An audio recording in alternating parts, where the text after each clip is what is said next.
Adequate notice of this meeting has been provided to the Co-Star, the official newspaper of the Borough of Belmar, and the Asbury Park Press on January 3rd, 2023, and notice of this meeting was posted on the bulletin board of the municipal building. Take roll call. Councilwoman Donovan? Here. Councilwoman Kinney? Here. Mayor Buckafusco? Here. Councilwoman Rondinero? Here. Councilman Levis? Here. Please stand for the Pledge of Allegiance.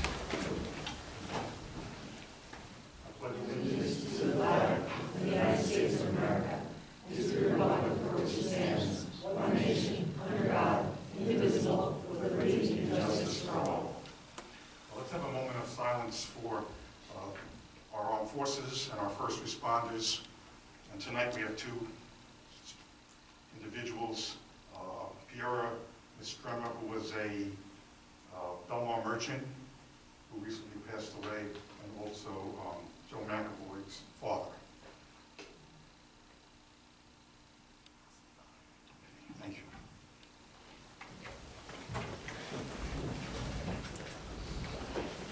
Okay. Let's start with our workshop. Does anyone have anything particular they would like to start off with? Or I can start. You want to start? Okay, we have the best practices checklist on the agenda. I think April, we're just acknowledging that we received that. Is that? Yes, it's already been filed with the state. We just have to acknowledge on the record that you received it and reviewed it. Okay, how do you want us to do that? Just, I received it. You want to go down? Does anyone have any questions about it, or no? No questions? That's all we need. Okay. The second thing I wanted to bring up was, I think it was at the last meeting or the meeting before, we had spoken about the trap, neuter, and release program for feral cats, and we have reached out to the Monmouth SPCA. We actually received a memorandum of understanding from them, which we will be signing, and they're excited to have us on board with them. The way it seems to work is we also, part of the agreement with them is that we will have volunteers as colony caregivers, because what happens is once the cats are brought to the Monmouth SPCA and they're neutered, the cats are given back to the colony caregiver, and those cats would stay in that particular colony. And there's apparently some kind of a reporting requirement. I don't have any details on that, but the way it works is Monmouth County SPCA actually splits the cost of the neutering with the borough. So at this point, for example, we would be responsible for $37.50 of the $75 total cost. And what we could do is then we would set a limit of how many cats we would neuter, in a year, so we would know how much money we're potentially going to be spending that year. So under this agreement, there would be a limit of 100. So, in terms of what we would spend, the most we would spend would be like $3,750. But we'll learn more about that, and we'll probably also be reaching out then for individuals to become colony caregivers, because that is an essential part of the program. And I believe he said he was going to come in and do a little presentation. Yeah, Mr. Kane this morning. Russell Citra runs the SPCA, and he'll come in and do a town hall meeting to explain to the residents exactly how the program works, what's required for the colony caretakers, and the documentation needed. So they'll come in, we'll set a date, and they'll come in and do a town hall for the community and talk about the entire program. Yeah, we'll find out. I'm assuming it's most likely going to be at a council meeting, or if necessary, we can just do a special town hall meeting to have either people way. Come. Okay. Anyone else on a workshop? The Environmental Commission would like to have someone come in, Mike Beeson, to do a presentation about a program we would like to recommend that we adopt. a one-year pilot program that would be plastic film recycling. There would be no cost to Belmar or individual residents in the first year. A company called Unwaste comes once a month to your residence and will pick up the plastic film. When I say plastic film, I'm talking about things like the plastic your bread comes in, like those thin plastics that we still get, even though we don't do plastic bags at the stores anymore. And it'd be once a month. They take the plastic film and they turn it into other objects like benches, things like that. The idea is not only is this good for getting the plastic film out of all of our houses, but also it would also hopefully lower our costs a little bit because those plastics wouldn't be going into our waste. Other towns that have done this include Ocean, Bradley, Matawan, and Red Bank. After the year, we would have to decide whether or not we'd want to continue it at cost to us with DPW participating. But right now, the BEC request would be to have Mike Beeson come and do a presentation here so that residents can ask questions and we can make a more informed decision. Okay. Sounds interesting. Anything else? Yeah, that's a good program, by the way. That's something Claire Hayner was talking about. I literally dropped my film off at her house, and they made benches, and I just always thought it would be a good idea for Belmar to do something like that, so that we could have free benches around town or whatever. I just think it's a good idea, so I like that. I do have one thing. Rocco Cavalusa and his wife Anya, they were the residents who started the program, the donation program at the library for the Ukraine, people. Last year or the year before, Rocco got in a very bad motorcycle accident 2 weeks ago. So let's just all keep Rocco in our prayers. He's been in intensive care for the last 2 weeks. So let's just pray that he pulls through and makes it through this. It was a really bad motorcycle accident. So let's just all keep him in our prayers. Thank you. Okay, I would like to just maybe take something a little out of order. We have an ordinance on tonight, a first reading, and we normally don't speak about ordinances on the first reading, but I think this one, should have a little bit of explanation for the council at least. Ordinance 2320 is the ordinance that generally sets the fees for the beach badges. In years past, and again, I don't know when it was changed, but that setting up the beach badge fees was done by resolution. In fact, there's a remnant of that old law in this ordinance that says it shall be set by resolution, even though the top part of the ordinance sets the fees. So, it's a little confusing. So what we're doing here is we want to go back to setting the fees by resolution, so that every year, if we want to change it, or every so many years, we don't have to keep doing an ordinance. So this ordinance tonight basically is amending Section 18-2.5 fees and charges to take out references to the actual dollar amount of the badges, and basically, and the storage locker fees. So basically, that's all it's doing, and it says that we will by resolution set the fees. Now, having said that, we're anticipating an increase in the fees, but that will not be able to go into effect until January, probably January 8th, because we can't do the resolution while the ordinance is still in effect, and we have to have the first reading and the second reading, and then we have to wait 20 days. So we're anticipating that the resolution will be passed on our January 2nd meeting to go into effect on January 8th. Now this kind of creates a little bonus situation for people who want to get their badges early, because the proposed new fees for the badges are as follows. Right now, the season badge is $72. As of January 8th, it's going to be $80. And we're including that $2 fee, so it's just a straight $80. The senior badge right now is $30 plus 1, but in January it's going to go to $32. So that's a $1 increase. And the daily badges, which obviously we don't buy in advance, but I think we will be anticipating an increase in those up to $12, which is consistent with what our neighbors charge.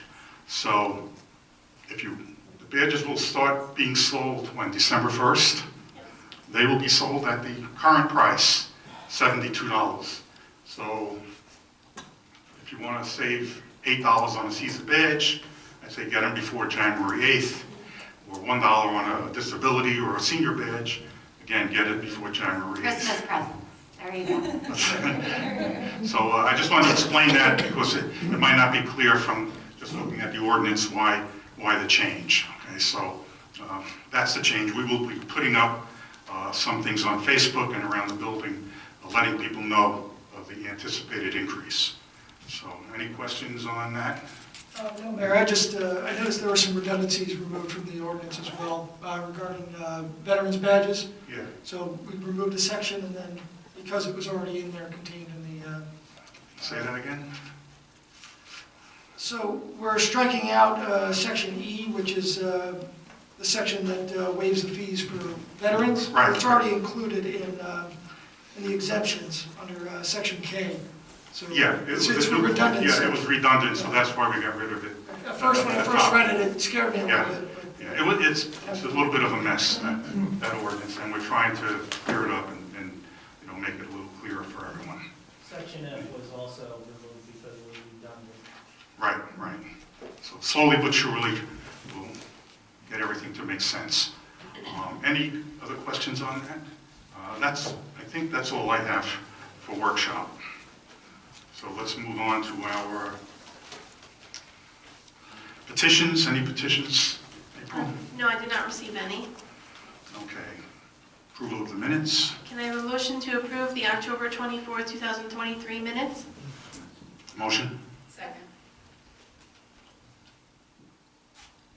Okay, Councilman Donovan? Yes. Councilman McKinney? Yes. Mayor Buckfusco? Yes. Councilman Rosararo? Yes. Councilman Levitt? yes. Okay, reports of council. Councilwoman Donovan. This Friday is the tree lighting. It starts at 5:30, although I've heard that the chorus will actually start a little earlier than that, so if you'd like to be there for the entire thing, maybe aim for 5:15, 5:20. The candy cane hunt, if it is canceled, I should say, because of rain, we'll do it on Saturday, but the candy cane hunt, which is new this year, will go on regardless. That starts at 6:30. If there is rain, you can pick up your candy cane paraphernalia at the courtroom, along with a little map. This is new this year. This came up. This was an idea that happened in our Tourism Commission meeting 2 cycles ago, and has been very popular very quickly. We've had 160 kids sign up. We can't bring in any more because the stores had to buy the little presents ahead of time. But we're really pleased with how popular it's been, and it's great for our businesses on Main Street to have that type of foot traffic. So, Christmas tree light show will be on December 9th and December 17th. That's in Piano Plaza. And there will be a menorah lighting on December 11th with Cantor Gabrielle Clissard? I'm sorry, I have the name wrong here. From the Monmouth Reformed Temple. And if you want to participate in the home decorating contest for the last day is actually Monday. We do need more homes to sign up, so please, if you're so inclined, come on down and sign up for that. Okay. Councilwoman Kenny? Thank you so much, Mayor. I wanted to congratulate Kate Donovan on her election. Since last time, we have not had a We've been here in a while, and we should have an election, so there's that. But congratulations, Kate. It's always a pleasure sitting next to you. We also had a lovely Veterans Day service on November 10th, where we were able to honor all veterans who showed up, and the beautiful banners were up on just in time, right, for the Veterans Service, so that was awesome. The ADA committee, we did have a meeting on 11/16. We updated the resource guide. The resource guide does have a lot of information, and the committee wanted me to remind everybody that if anybody needs information on government or county agencies, all disability agencies, you know, the blind and handicapped, family, school resources, transportation agencies, recreation, sports agencies, the resource guides are at Borough Hall, at the library, and also online. Circle of Friends wants to remind everybody that their Ugly Sweater Party Holiday Hop is Wednesday, December 10th. And they're always looking for kids for service projects.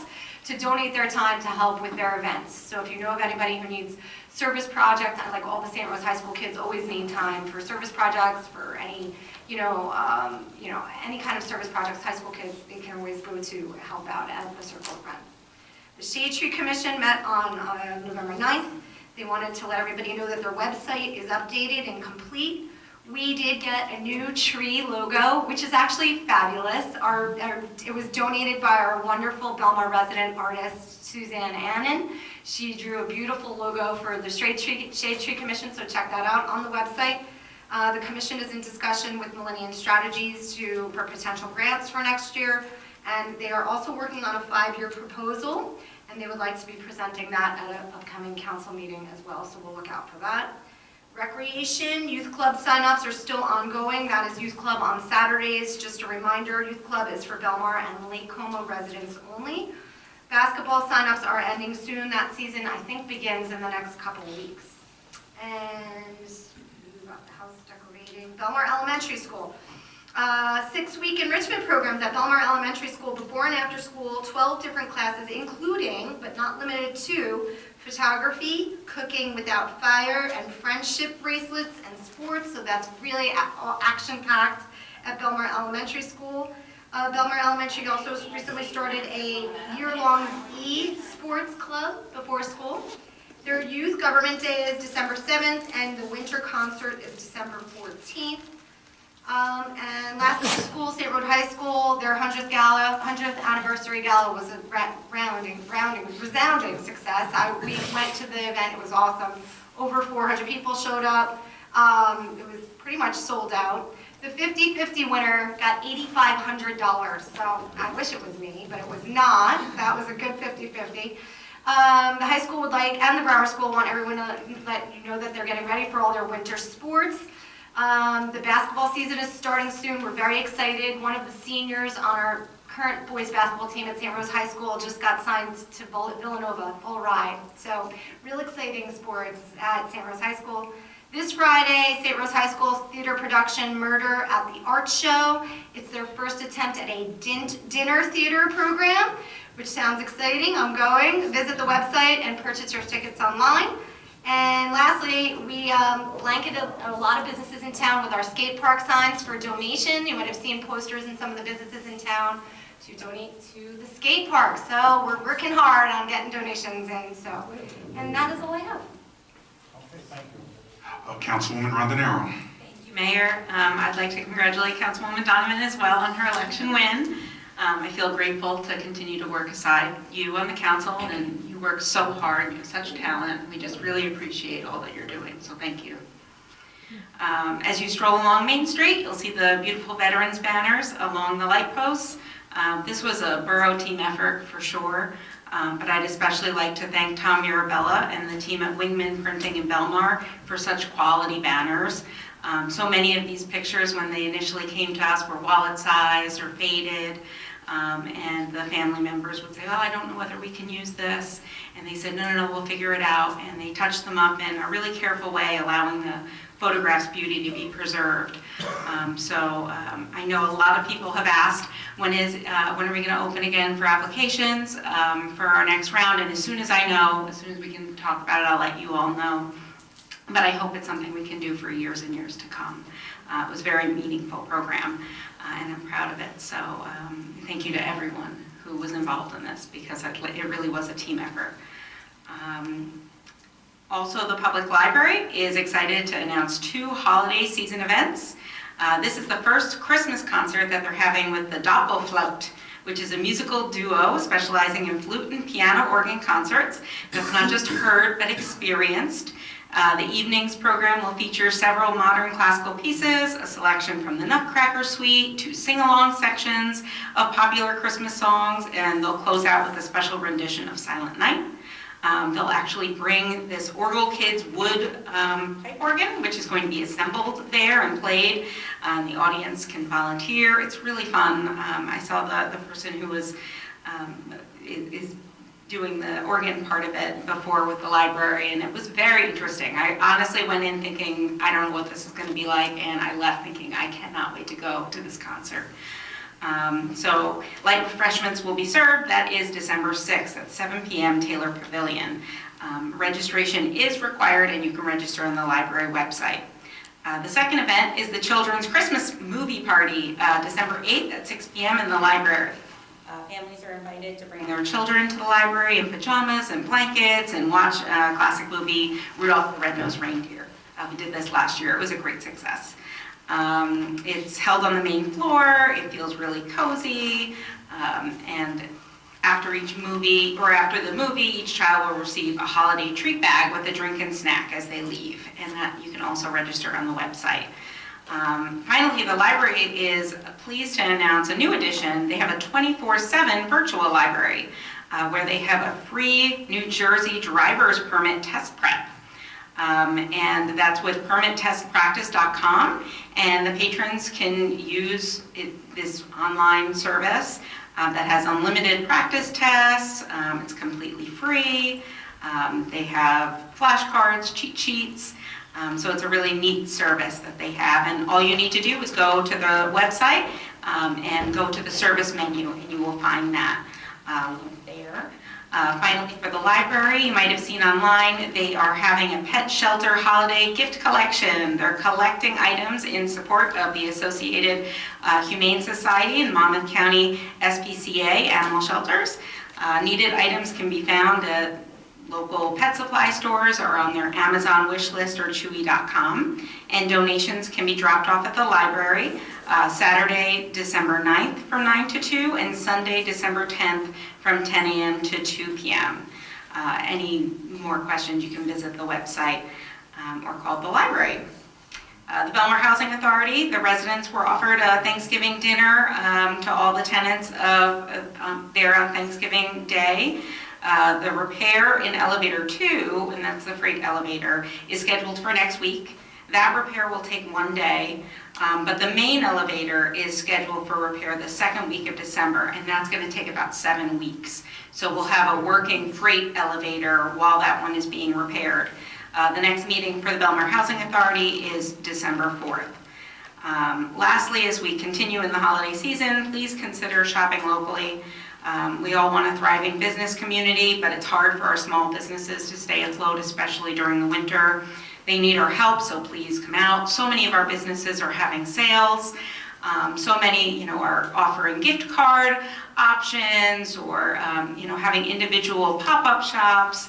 I know the Women's Club is still having their gift auction January 17th, so you can find out more about that. The Belmar Historical Society is having a pop-up shop as well, and if you didn't get your Belmar Sesquicentennial commemorative ornament, you still can. You still can get it December 9th and 16th from 1 to 3 at their museum on E Street. I look forward to the Candy Cane Hunt this Friday. Also, if you haven't seen yet, tap into Belmar Lake Como is having their annual holiday contest for free beach badges. The contest is, the person who could shop at the most places, and you get a receipt from each place that you go. They can win up to 4 beach badges. Last year, we had someone come in first place that got 4, then we had a third place, 3, and then 2. It's really fun. You don't need to go and get something expensive. You get a cup of coffee, just remember to keep your receipt. And at the end, you can keep them all and see if you can win a beach badge. So anyway, shop local, Santa is watching. And speaking of Santa, I think our chief has an announcement about him. Good evening, everyone. Santa will be arriving on Wednesday, December 13th, to go around Belmar and Lake Como to deliver gifts to the children of the residents in town. We're scheduled to start at 4 p.m. If you are a Belmar resident, the gifts are to be dropped off between 9 a.m. and 4 p.m. at the Belmar Police Department. There'll be a sheet for you to fill out with the information on the gifts. Just make sure that the child's name and address are clearly written on the gifts so we can make sure that Santa doesn't get any mixed up. And then if you are Lake Como residents, they can be dropped off at Lake Como Borough Hall, the same hours, 9 a.m. to 4 p.m. Thank you. Thank you. Council President Levis. Thank you, Mayor.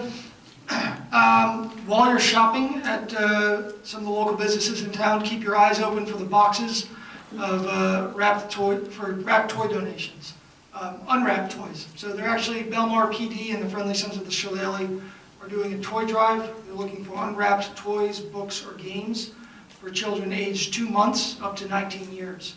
They'll be at the local businesses, or you can drop them off. I think we have one here in Borough Hall. And they'll also be at the Shillelagh Clubhouse at 16th Ave, so you can drop them off there.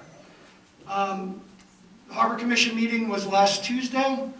I want to thank Harbor Commission Chairperson Bob Lynch and Vice Chair Roy Childers for the hard work they did in actually setting marina rates this year. They met separately after the Harbor Commission meetings to go over the rates, reviewed rates in other marinas, looked at our wait list that we have for the marina. So the rates that we're going to be voting on tonight really reflect their hard work and effort in making sure that we can really maximize the revenue we're getting out of the marina. So it's really good to work with those guys, and they did a fantastic job getting this done in time for us to approve it at this meeting. That's all I have. Okay. Thank you. I just have a brief announcement. I never realized that so many events occur in the first week of December. And had I known, I wouldn't have scheduled my vacation for this week. So I'm not going to be at the tree lighting or all of the other events that are taking place in the first week of December. Related to that is, should this meeting go past 8:30 tonight, I'm going to pass the baton to Council President Levis, because I'll be leaving. So, so with the council's approval, obviously. So I just wanted to let you all know that. Other than that, I have nothing else to report. Well, actually, can I say one Well, thing? yeah. I just also want to remind everyone that Medicare open enrollment is going on right now. If you're on a traditional Medicare plan, highly suggest you still take a look at your Part D plan. That's your drug benefit plan. Those plans can change from year to year. Your needs might change, your plan might change. It's a good time to do kind of a healthcare audit and see if there's a better plan out there for you. So just a little public service announcement. Thanks. Okay, Helen. Inside joke. Chief. Mayor, can I just make a public Yes. service Okay. announcement? We did post on our Facebook page today. There has been another uptick in vehicle burglaries and home burglaries. They're now happening during the day, during the night. They're entering homes. So we put something out on our Facebook page today. I cannot stress enough for you to lock your cars, take the valuables out, make sure that your homes are locked. If you have outside lights, security systems, make sure they're up and running, make sure the lights are on. I have all my outside lights on in my house, and it's a little annoying because they're bright, but it's a safety thing. So just want to get it out there that it's happening. Last week in Seagirt, Township, it's everywhere. So just please, take precaution and lock your vehicles, lock your cars. Don't keep any valuables in your vehicles. Thank you. While we have you here, I've been meaning to email you on an issue, and I might as well just bring it up. I've noticed, especially where we put the new 2 stop signs on Inlet Terrace and River Road, and it just happens I walk my dog there pretty frequently. It is really amazing how many people don't stop at stop signs. And some people slow down, and some people slow to maybe 2 miles an hour, and some slow to maybe 10 miles. So it's like more of a yield for a few people, but I've seen people just go like right through. So, whatever, I think we need to let borough residents know in particular that we're gonna really start looking at people going through stop signs, because there's no point in having them if people aren't stopping at it. And I'm sure it's that way throughout the town. So, I think, especially in preparation for the summer, when we blame all of the people who are coming here, our visitors for running the stop signs, well, we're guilty of that ourselves, and myself included. How many times we do the New Jersey stop, what they call it, you just roll through the stop sign. So, maybe we can do something about that. But I just thought I'd bring it up. Okay, anything else? Okay, I guess we're on to public session on the consent agenda resolutions. Yes, if anyone would like to speak on one of the resolutions listed on the agenda, please step forward, state your name and address.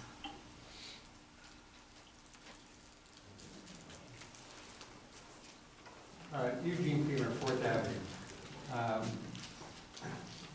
First one here, resolution authorizing payment of bills. I noticed there is, since you mentioned SPCA before, there seems to be a recurring charge on here of about $1,300 or $1,400 a month. It's listed as dog licenses, but it seems to be, like I said, about $1,300 or $1,400 a month. Is that a payment to Monmouth County SPCA? Yes, that's for our animal control services. Okay, then I'm talking about the right thing here. And I guess the collection of dog licenses is supposed to go towards that, be spent to cover that $1,300 or $1,400 a month. I've noticed the last couple of years, actually since the pandemic, that the population of dogs in town apparently has gone way up. At least that's my observation. Do we collect enough in dog license fees to cover that $1,300 a month charge? No, our dog license fees are $13.20 or $16.20, and we only have about 90 to 100 dogs licensed. We don't have enough to pay for 1 month. It sounds like. Yeah, What we're saying. That's what it sounds like. The other thing, Belmar deregulated cats about maybe 5 years ago. I noticed that Lake Como, where our police department also patrols, they still do regulate cats, and licenses are required. Now the program that you were talking about here of fixing the cats, should we be looking at licensing of cats like we historically have done? That was suggested to us by the SPCA, that we reinstate the licensing program. And I'll just add, obviously, the council can take that up. You know, we can think about that, and you know, if the council wants to do that, we certainly can start licensing cats. So maybe we can put that, you know, discussion on for the next meeting at the work session. As to whether or not we should, maybe at the beginning of the year. We only had less than 5 cats, I'm sure. So. I mean, I think the other issue was probably enforcement. You know, Right. knowing, you know, even with dogs, you know, are we A lot going of to... people don't let their cats outside, so Right. you don't know they have them. Right. But it's something that we could definitely take up. Yeah, well, I have cats they're killing songbirds in my yard. I know a lot of municipalities in this state now, if you feed a cat, you own a cat. It seems to be pretty effective, at least at getting these people to you know, get tags for cats. Otherwise, how do you know a stray cat from a cat that belongs to a resident? Anyhow, food for thought, and now that we're going to be potentially taking on another animal service here, I guess that brings up another question. With the fixing of the cats, would that only be done to cats that actually are licensed here? No, they're not. My impression is it's not for licensed cats. It's for feral cats. So, you know, cats that are not licensed, that are wild, they will take them. And I think if it's a type of cat that they, or a kitten that they think they can, you know, keep in the shelter and perhaps, you know, get someone to adopt, they will do that. But if it doesn't meet their criteria, they will give it back to the person, you know, who's taking care of that colony, and they will be responsible for feeding that cat.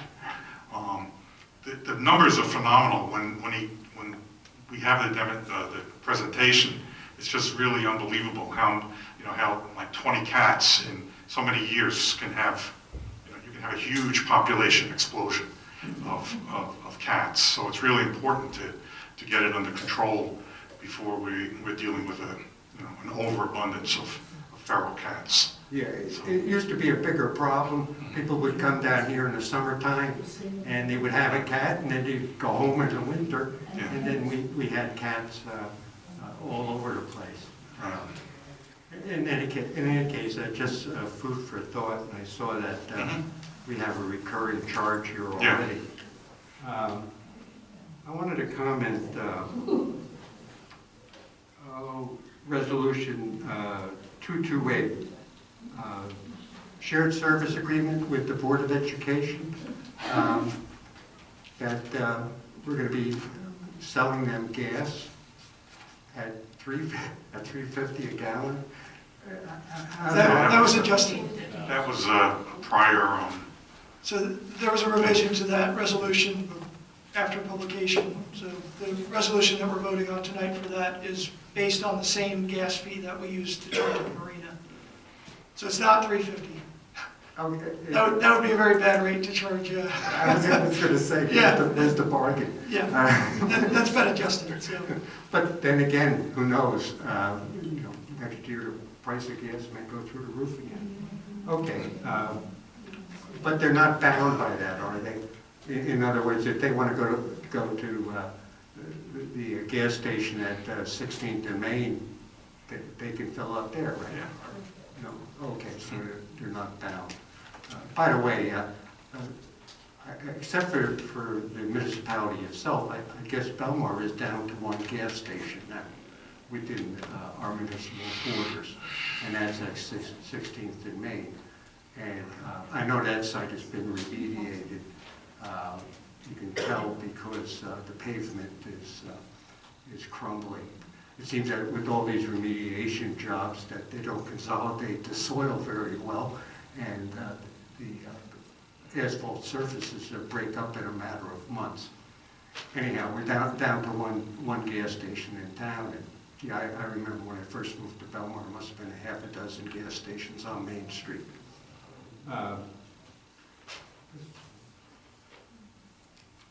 One other question here. Resolution 239, permission for dedication by rider for affordable housing trust fund fees in the borough of Belmar. I guess this is to establish a trust fund for affordable housing development fees. it would be a dedicated fund. Okay. Who would be the trustees?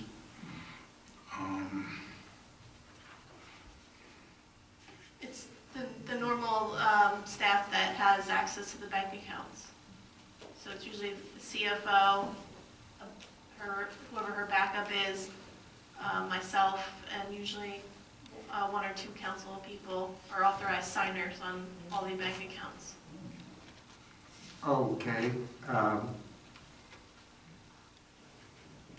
From what I understand about this affordable housing trust fund, that all the people who have contributed money to the fund, they are to be identified, and it's supposed to be available as a public record as to where all the money in that fund had originated from.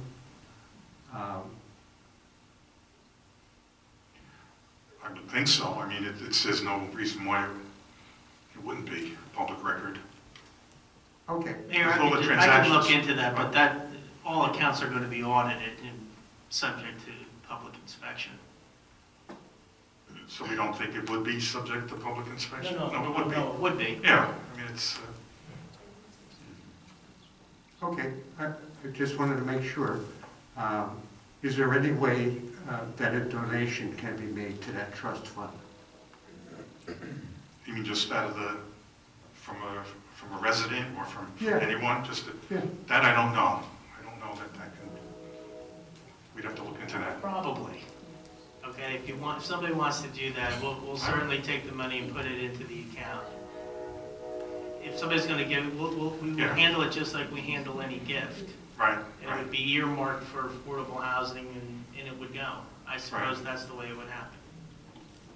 And we could always double check with our auditors too, to make sure there's nothing, that would prevent that. But I agree with, I can't imagine anything would prevent it. right. It's a trust fund, it's a dedicated fund, so that money would go right into that fund and only be used for that purpose. Yeah, and I guess we're looking for actually approval to, everything costs money. In other words, setting up a trust fund. I believe by state law, isn't the percentage amount limited to something less than 25% for the administration of the trust fund? Yeah, I don't know the answer to that question. Okay. I could take a look at it, but I wouldn't think that we would be spending 25% of the affordable housing money on administration, but I'll take a look at that. Yep, but we don't have any money now, so anything that's added to it would be... Well, I think it's being handled by people who are employed by Belmar right now, so I don't know, April, do you have any insight on that? I don't. Yeah, it would just, I don't know about administrative fees. It's whatever fees the bank charges to maintain the account. Like, we have all of our accounts with the bank, so whatever they charge to maintain our accounts would, I think the only fees that would be coming out of that. Okay. I mean, I can kind of answer that because we did the same thing. We did a skate park dedication by rider account and it didn't cost us anything to open the account. Okay. I think the question was, though, legally, is there a cap? And I'll take a look at that. Okay. Right? Okay, thank you.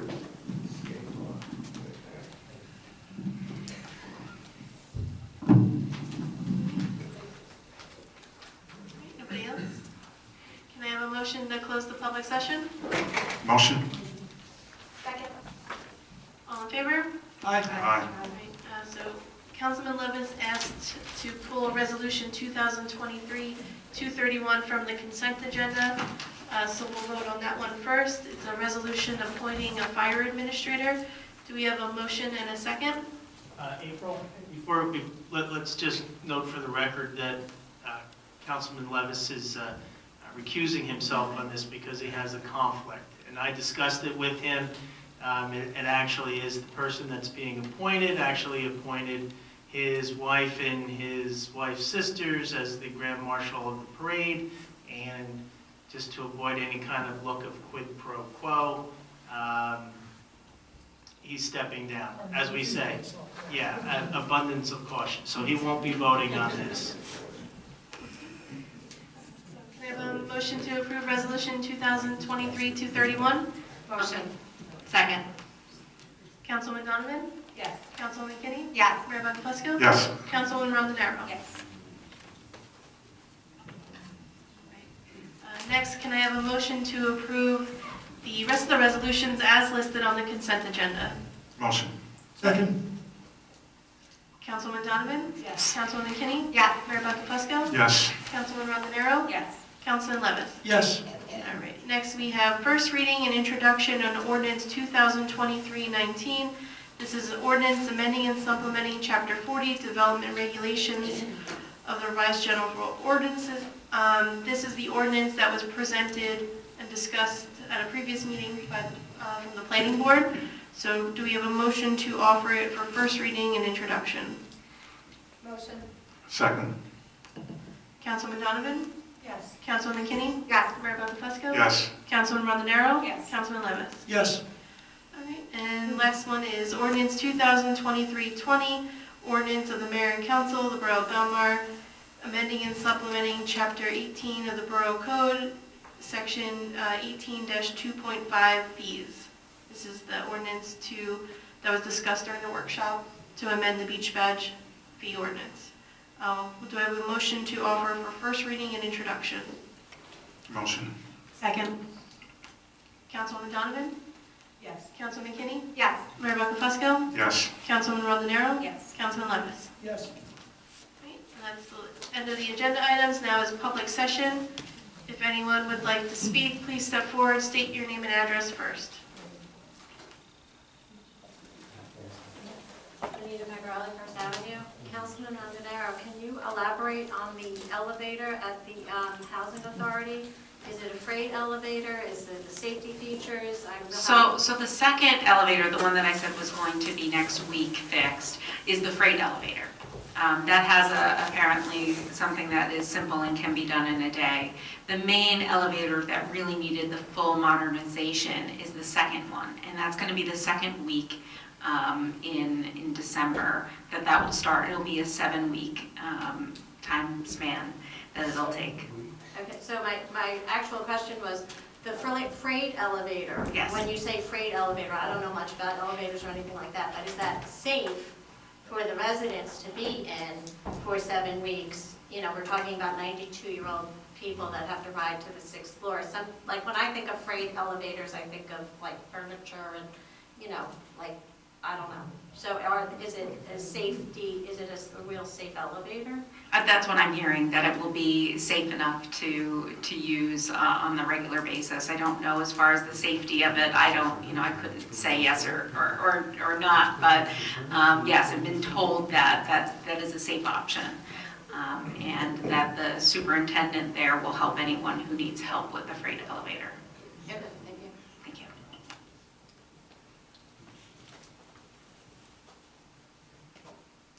Jim DiOrio, 217 8th Avenue. Quick question about the ordinance on pool houses.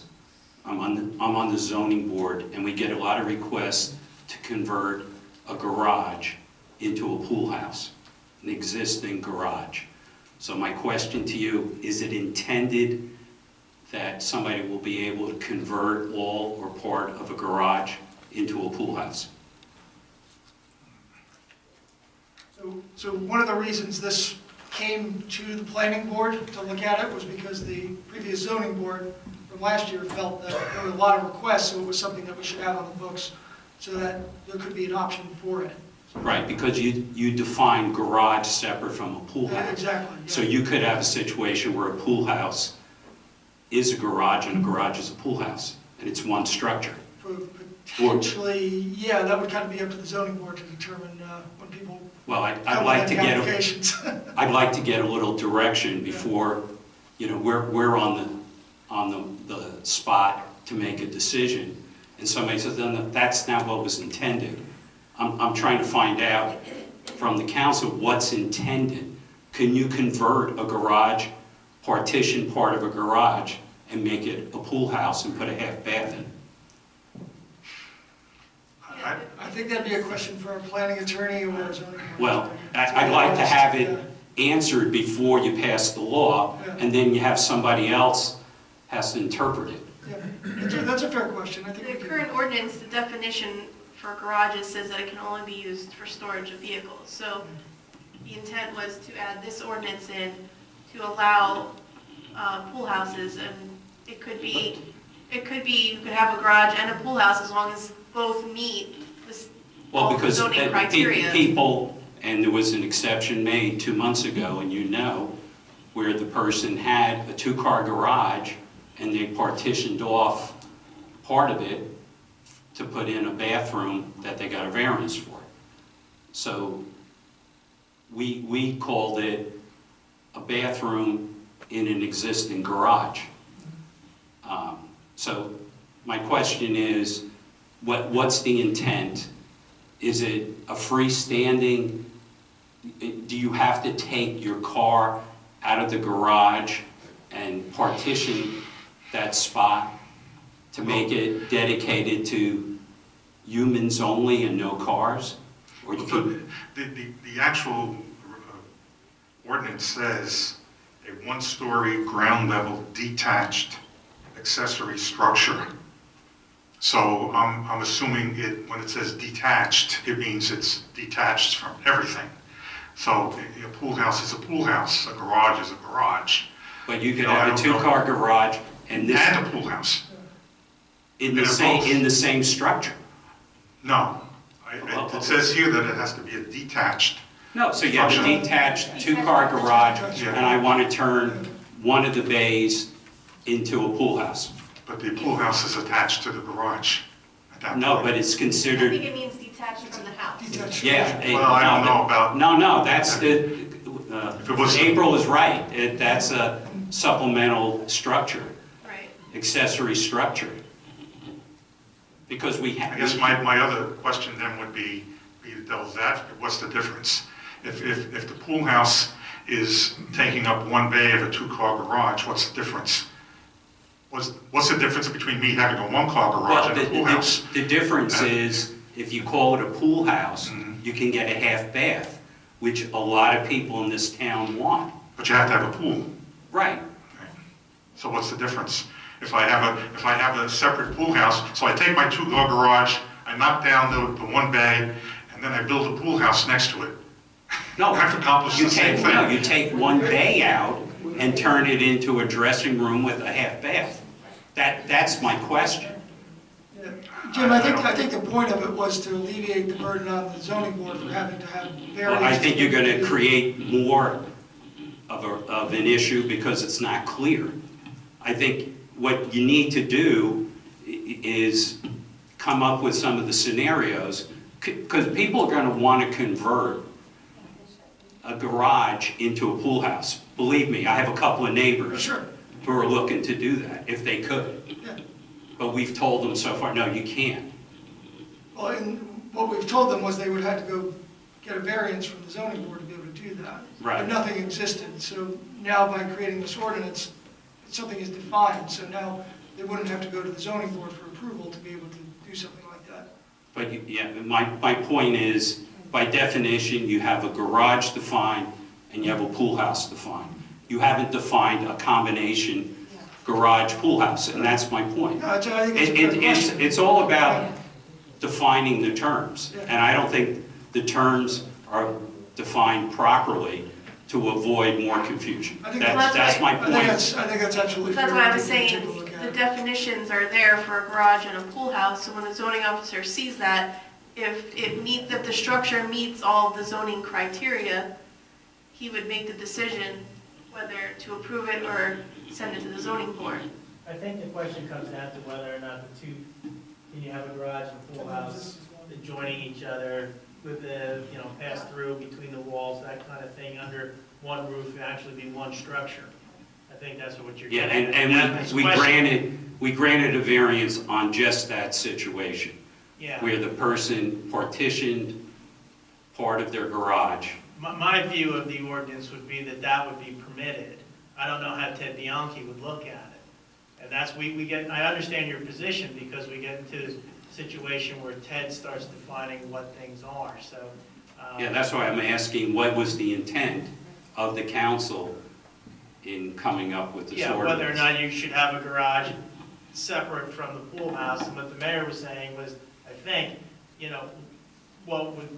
what's the problem with combining them if they're separate? This part's a pool house, meaning you probably can have like a bathroom, right? That would be your pool house, in a recreation area, that kind of thing. And then the next area next to it be your garage where you put your car in, and or there's your other, bike or whatever. there's other issues with fire rating the partitions between the garage and, quote, living space, the pool house part. That would be a construction issue though, right? Right. I mean, that wouldn't be something that you guys would be dealing with. Right. We only deal with uses, so. So you're saying, come January, February, somebody says, I want to I'm saying convert. I understand your question. No, I want an answer. Somebody's going to come to the zoning board when this gets out, and they're going to say, I'm going to convert one of my bays into a pool house and put a half bath in. Right, and that's what I was saying, if the application they submit to the zoning officer meets all the different criteria in the ordinance for a pool house, for a garage, setbacks, coverage, everything like that, then So we would you- approve it. So you're saying you could have both in one structure? Right, yeah, as long as it meets all Okay, of the that's- But requirements. maybe it should be defined, because just so it's clear. No, I mean, I agree. I think it should be made clear. I don't think it should be up to somebody's, Yeah. like, well, we thought it would be. I mean, I would rather it say, a pool house must be a separate structure and then do it this way. Or you can say in the alternative, or pool house must be a separate structure apart from any garages on the property. And then you know for sure the pool house must be separate. I think there's a market for converting garages to pool houses. Well, the question though is do we want to permit that? That's the question. Well, the That's other, why- the other issue you run into is you have a parking requirement. So if you don't comply with the parking requirement, the zoning officer is not going to let you take out your garage to make it a pool house and lose parking. If that, Okay. All right, I'm for keeping things simple. You know, we know that you can have a garage, and I would just leave it at that. If you want a pool house, that's something extra. You have to build a separate pool house. Okay. I mean, that's my opinion. Instead of like mixing So when them. the first, permit comes through or variance comes through, can I come back to you? No, I'm saying maybe they should be changed. That's my suggestion. Maybe, I don't know, I don't You know. think that was the intent of the planning board when we, well, that's the problem. We don't know now. We're sitting here, we don't know what the intent is. Well, but So that's a problem. but that's the good thing about public debate is we're not in a rush to get this. Yeah, no, I off, just- So, Maybe it needs to go back to the planning board and I'm not against that. we can divvy it up and say, we need to make a decision. Yeah, I mean, Are we the gonna simple let- question is, can Yeah. an existing garage be Exactly. converted to a pool house? Right, well, the If they, planning board if they does have- answer that, then we have no problem. right. It does go back to the planning board for review before we have the second reading. and Okay, public well hearing. then we need to, We can discuss because my that. view is to leave a little up to the imagination. Basically, if we want a separate pool house, we have a separate pool house. If we want to allow it in a garage, then we should say, and by the way, you can also have a pool house in a garage. Okay. It shouldn't be up to interpretation, he's speaking, please. No, please sit, please sit. You're out of order. You're out of order. I'm not listening to you, please, sit down. We have someone here who's speaking. In 2 seconds, I'm going to ask you to leave. Please sit. Thank you. Okay, maybe just go back to the planning board. Yeah, I think and we ask could iron that out at the It's all planning about board. intent, that's all. Yeah, that's a good point, though. Makes a lot of sense. Thank you. Yeah, Okay, let's thank you keep very things much. as clear as possible. Okay. Okay. Yes. Tom Dilberger, 1000 River Road. There's another route to this thing, I believe. Make a new designation. And this is all I want to say under a point of order, then I would have sat down. You didn't have to make a big deal. You could have let me make the point of order. Excuse me, But we it's already have done. rules here where if you want to speak before the council, you come up to the mic and you get recognized. No one can just get up and start talking, whether they say point of order or any other Oh, yes, they other can. phrase. Yes, they No. can. No, they can't. Yes, Okay.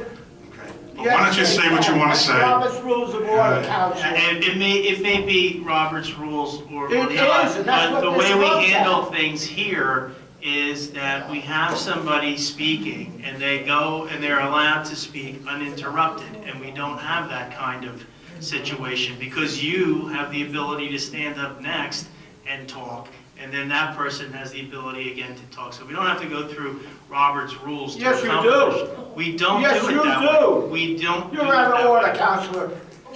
Pull me out of order. It doesn't You really are out matter. of order. Thank you. You're making a mockery of this thing. Thank you. Thank you. You're using your position to make a mockery of it. No, I'm using my position No, just to you're not. continue on the way we always have. Stop. Why don't we find I'm an out older man, stop. what is your comment? You have Right. the floor. All right, let it go, Counselor. We're here to hear your comment. No Everybody's, last word me. Mr. Dilberger, you have the floor. And now you're going to be antagonistic towards me. Yeah, So because that's you want a fine. last word. That's fine. Just Just be quiet, Counselor. excuse me, we have a certain amount of decorum. Mr. Dilberger. Yes, you hear Mr. that? Dilberger. You hear that, Counselor? I hear it, Mr. Dilberger. Do you? The thing is, Do you hear it? You're the one that's in question here, not me. Excuse me, I'm going to read something to you. Please don't read to me. Excuse me. Please don't. That's horrible. Don't read to You an are 8-year-old being personally offensive and abusive. And you're also making impertinent remarks to the attorney, and you're actually conducting yourself in a boisterous manner. So, and in about 2 seconds, I'm going to ask you to sit down or leave. Now, please make your comment now to me.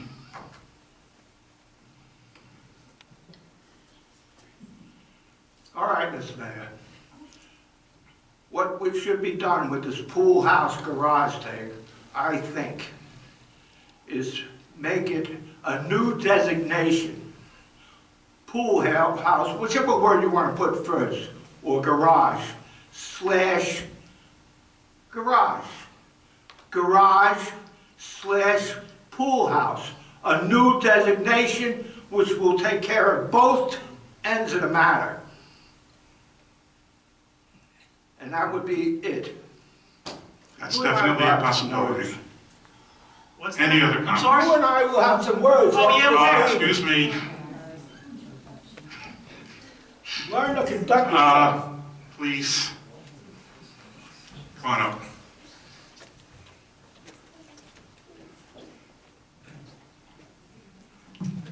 Sandy Caputo, Surf Avenue. Thank you, Mayor, for following through with the SPCA with the trap neuter release program. It's going to make a big difference. Thank you to whoever else helped you. And I'll reach out to other people that I know so that we all know what's going on. Now, when will it be effective? Well, we need to have him come in and do the presentation, and then at that point, we already have the memorandum of understanding.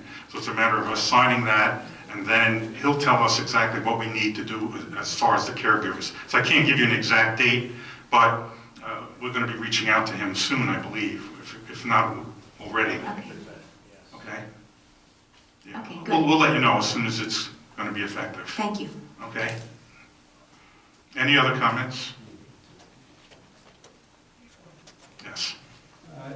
Eugene Beamer, Fourth Avenue. At the last meeting, Mayor, you mentioned that you were contacted by NJDOT regarding the Main Street Bridge. Yes. Did any meeting occur? And maybe you can give us an update on that. Yes, we did. I'm working off my memory, but I kind of remember the salient parts. Yes, they're going to replace the bridge. Actually, the subject of the meeting was whether or not we were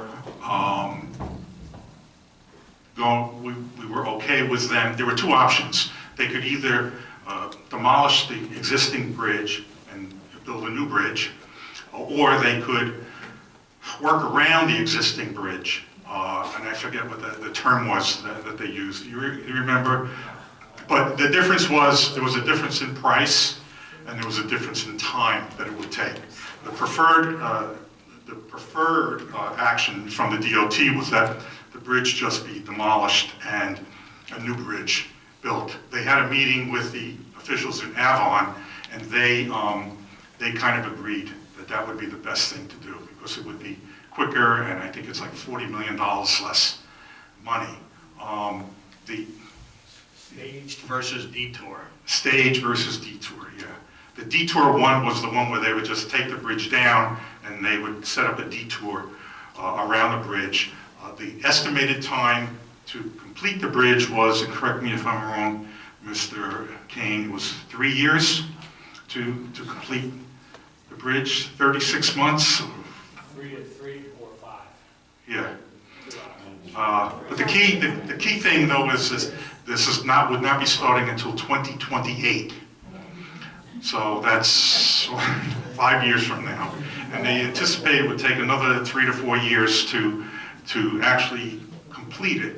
So you're looking at, 2032 before we would have a new bridge. But that was basically the gist of the meeting, was to whether or not we would want to go with the, the detour plan or the staged plan.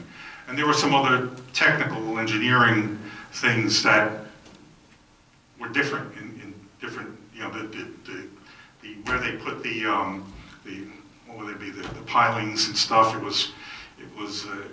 they thought it would be better to do the detour, because then they would have full access, they could, work on it.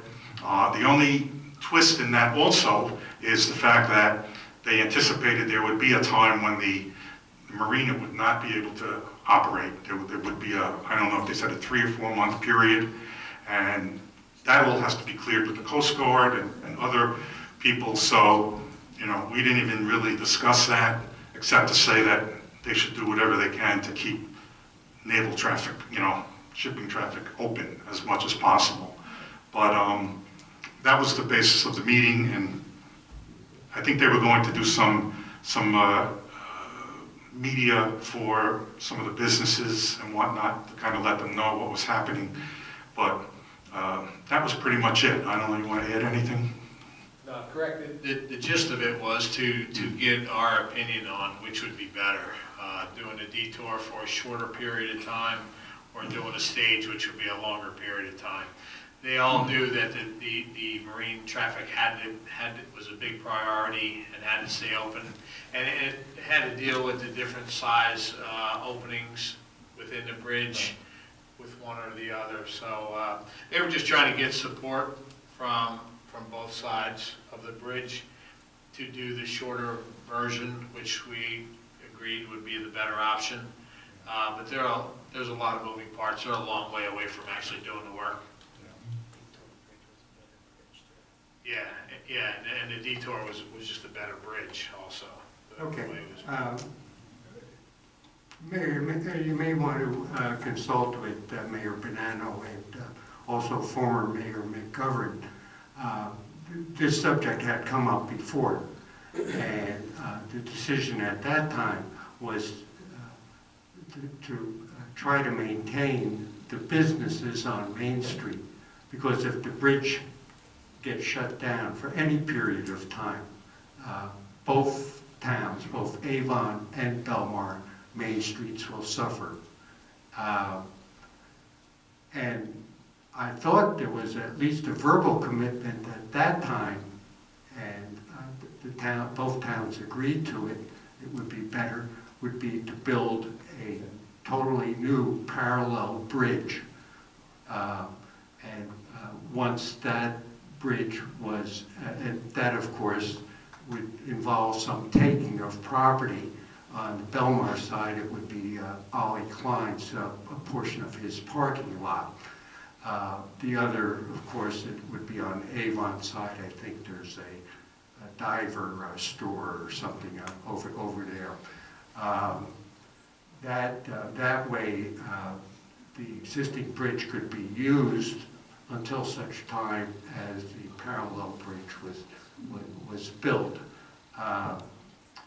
Also, as far as Belmar is concerned, you're certainly aware of it, like the rest of us that live up at the north end.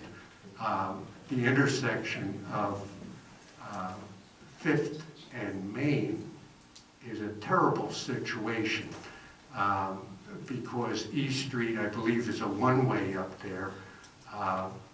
With the construction and the buildings that have already been built, we have a canyon effect. You cannot tell whether the bridge is raised and open or whether the roadway is open until you're sitting over by Jersey Mike's studying their menu from your car. If a parallel bridge was built, that would move the roadway to the west, and that would open up that intersection that that Fifth Avenue traffic and River Avenue traffic, for that matter, would be able to see the status of the bridge.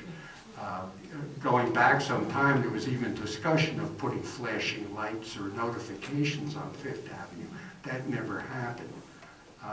The other, if you're thinking about long-term solutions, the advantage of building a parallel bridge, like you've seen it done with the Driscoll Bridge on the Parkway, built an entirely new bridge parallel. In that case, they kept both spans. But if they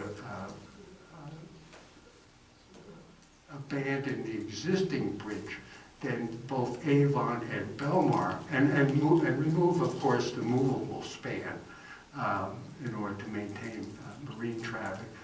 But the town would gain a potential promenade up at the north end on the riverfront. So there are advantages and disadvantages to doing things certain ways. But like I said, it was about 5 years ago, this subject, and I thought the consensus at that time, I know the consensus at that time was the preference to build a parallel bridge. That's all. Unfortunately, that wasn't one of the options that they presented to us.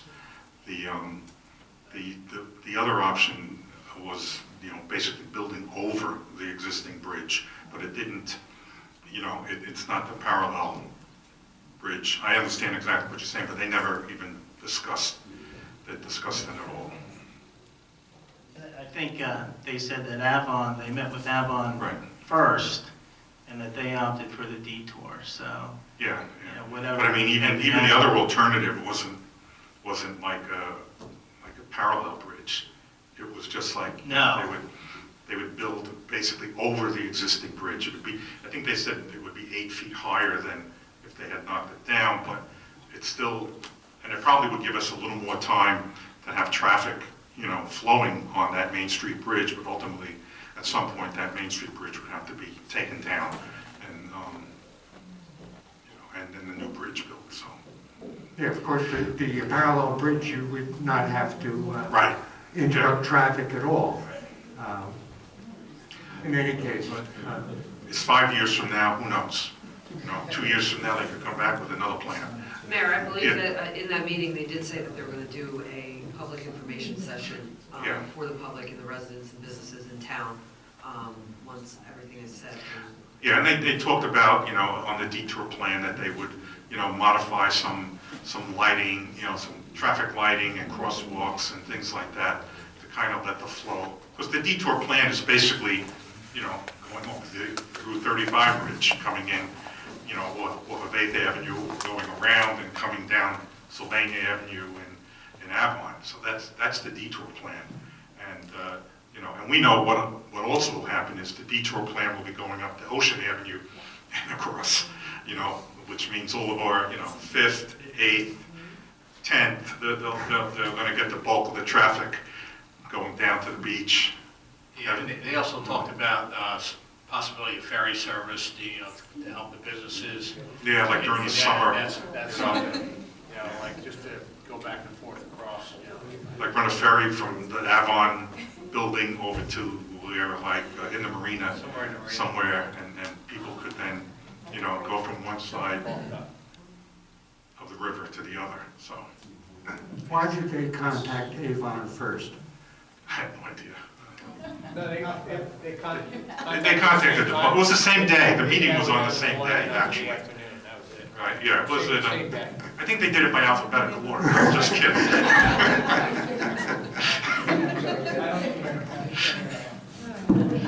Any other questions, comments? Yes. How you doing? Greg Michelin, 14th and Ocean. I just wanted to say thank you very much for the outstanding job with the veterans banners. It's a personal thing, but you did a great job. Councilwoman, yes, I think so. She really very much spearheaded appreciate it. The only thing I was worried about, I think the last time you said that you're going to leave them up through like January or something like that. Is that still, and then maybe use them again next year? I have a sneaking suspicion if you leave them up through January, they're not going to be around for next year, you know what I mean? But that's neither here nor there. Thank you. Great job. Appreciate it. Thank you. Okay, thank you. Anyone else? Can I have a motion to close the public session and adjourn the meeting? Motion? Second. All in favor? Aye.